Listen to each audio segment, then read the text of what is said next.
What is up, ladies and gentlemen? Welcome back to the Bullspit podcast. I look forward to recapping this past week's action in the PBR Team Series event in Duluth, Georgia.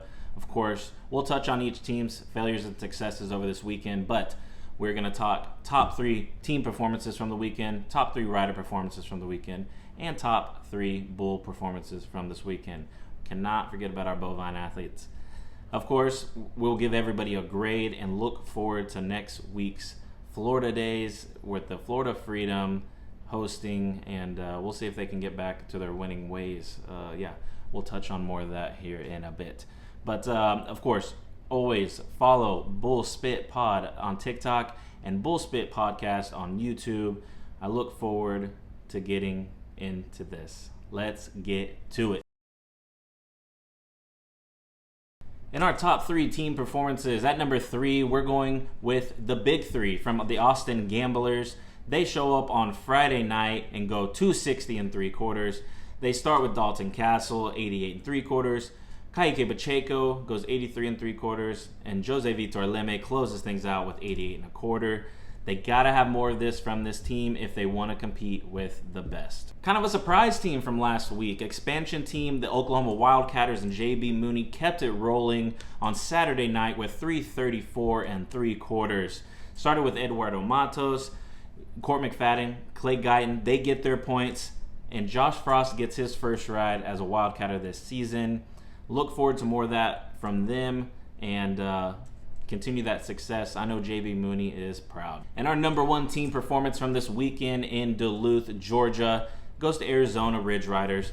341 1/2 on night 2. It was a full team effort. Eli Vastbinder gets some in there. Keyshawn Whitehorse goes 90 1/4.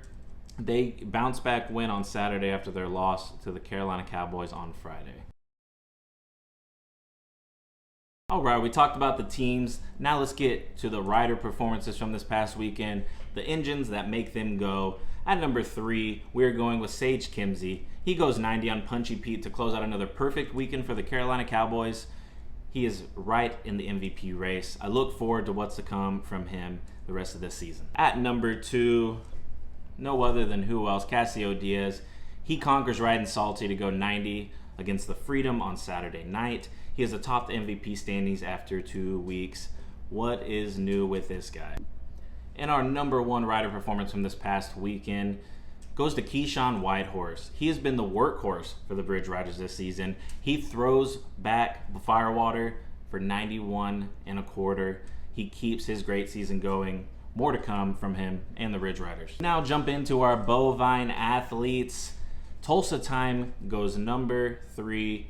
He throws off Jacques Hale on night 2 in the shootout round for 44 3/4. Another stinger from McCoy Rodeo. At number 2 is Flapjack. He goes 45 on day 3 in the shootout round. He also threw in 44 3/4 on night 1 in the shootout round. This is a bull, world-class bucker, owned by D&H Cattle Company. And our number 1 bull performance from this past weekend goes to Smokestack. He wins the weekend with 45 1/4 on day 3. He's a Blake Sharp-owned bull. What else would you expect? Let's jump into the team discussions and give them each a grade from this past weekend. And let's see what is on the horizon for these teams. We're going to start with Carolina Cowboys. Not much needs to be said. Another undefeated weekend. They take down heavy hitters and Ridge Riders, the Gamblers, and the Outlaws. Sage Kimzey and Cooper Davis lead that team and are both in the MVP discussion. I look forward to seeing if they can continue the success this season. It's a very long season, First 2 weeks, you don't want to judge it off a cover, but they look like they are the team to beat. I'm giving the Cowboys another A+ weekend. Next up is the Arizona Ridge Riders. They had an inconsistent weekend. They win night 1. They go 340+. Then they lose night 2. Day 3, they put up 0.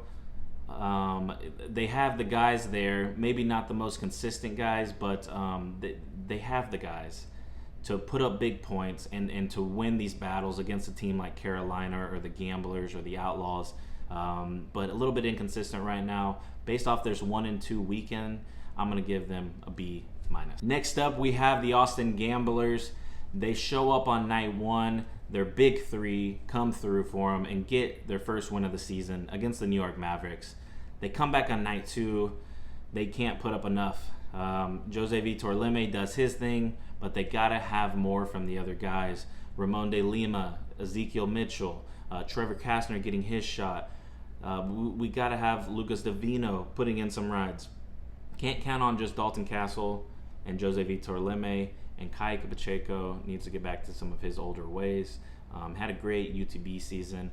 I look for more from them still to come. After a one-on-one weekend, I'm going to give them a B-. Next up is the Kansas City Outlaws. They have a tough weekend. They lose night one against the Stampede in a tough matchup. They bounce back on night two and beat the Florida Freedom, and then lose night three to the Carolina Cowboys. Sandro Batista does get a shootout right on Saturday and proclaims them winners, but tough weekend going 1-2. They did have some tough matchups. I expect them to bounce back. We'll see some more consistency. We got to have more consistency from Colton Hevelo, Julio Cesar Marquez, Brendan Eldred. Somebody has to help Castillo Diaz. Doesn't matter if he puts up 95, 97, 98. If it's just one ride, it's probably not going to get it done in this team series. It's competitive this season. Look forward for more than them. 1-2 weekend, I'm going to give them a B-.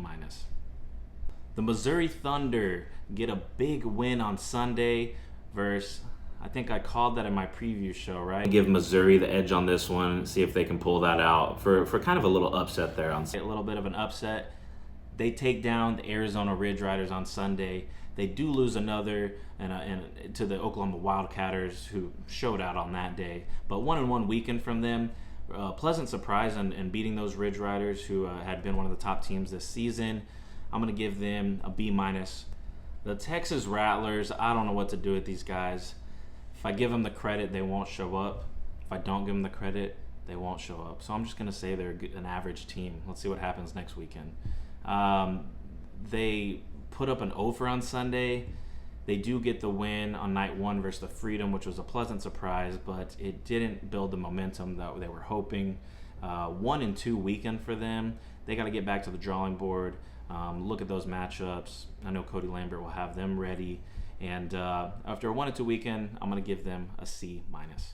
The Florida Freedom, maybe the most disappointing team from this past weekend. They lose to, both of the times, their only rider is John Crimber to close things out. 87 3/4, I believe, and 89 2/4. The Freedom kind of let their immaturity show a little bit this week. They're going to have to grind some of these wins out. It's not going to always be easy. After last weekend's fireworks, it kind of brought down to earth a little bit. Paulo Crimber, John Crimber will have them ready. They need some veteran presence from some of their team. Caden Bunch will get things back together. I expect better things from them in the future, but after an 0-2 weekend, I'm going to have to give them a C-. From the most disappointing team from this past weekend in the Freedom to probably the most surprising team, the Nashville Stampede showed up this weekend. They put up 250-plus points both times. Silvano Alves is riding. Alan De Souza is riding. Caden Loud makes a loud return. That guy is a cowboy. Still not fully 100%, you can tell, but he's getting things done for them. Mason Taylor is fun to watch. Don't forget about Jess Lockwood off the bench. This team is building, and I still don't think that they've hit their stride yet. Big things to come from them. After a 2-0 weekend, I'm going to give them an A. The New York Mavericks get their first win of the season. And again, humble brag, I called it on my preview show. Go ahead, watch the footage. I don't want to pick against Oklahoma, but New York Mavericks are going to get it done sometime. I'm going to say they get their first win against the Oklahoma Wildcatters on Sunday. New York Mavericks get their first win on Sunday against the Oklahoma Wildcatters. It only took one ride, but what a huge monkey off the back of the Mavericks. Cody Lostro and them are going to get things rolling. It said on the broadcast, they have 14 members, only 4 fully healthy right now. They will be better. Hopefully they can build off of this win. They also lost to the Austin Gamblers earlier in the weekend. I'm going to give them an A for their first win as a franchise. Oklahoma Wildcatters had a so-so weekend. They go 343 plus on Saturday to beat the Thunder. Great performance, all-around team effort. Josh Frost gets his first ride as a Oklahoma Wildcatter. Court McFadden and Clay Guyton do their thing. Don't forget about Eduardo Matos, who's been leading off and been a fire starter for them. JB Mooney and them then lose on Sunday to the New York Mavericks and an 0-for performance. I don't expect that to be a trend. It just happened. These things happen. They will bounce back and continue to be a team to be reckoned with. After a 1-on-1 weekend, I'm going to give them a B-. Guys, I appreciate y'all recapping this past weekend's PBR Team Series event in Duluth, Georgia with me. I look forward to the preview show on Thursday. We will preview the Florida Freedom Days and see if the Freedom can bounce back from this past weekend in front of their home crowd. I look forward to getting to power rankings for the teams and the riders. We'll dive into some storylines. As always, please follow at Bullspit Pod on TikTok, Bullspit Podcast on Spotify and YouTube. And let me know in the comments, how's your team doing? How do you think this team season is gonna roll on? Give me your favorite riders, your favorite bulls, your favorite coaches. Let me have it. Always looking for suggestions, comments, and I look forward to bull spitting with y'all again soon.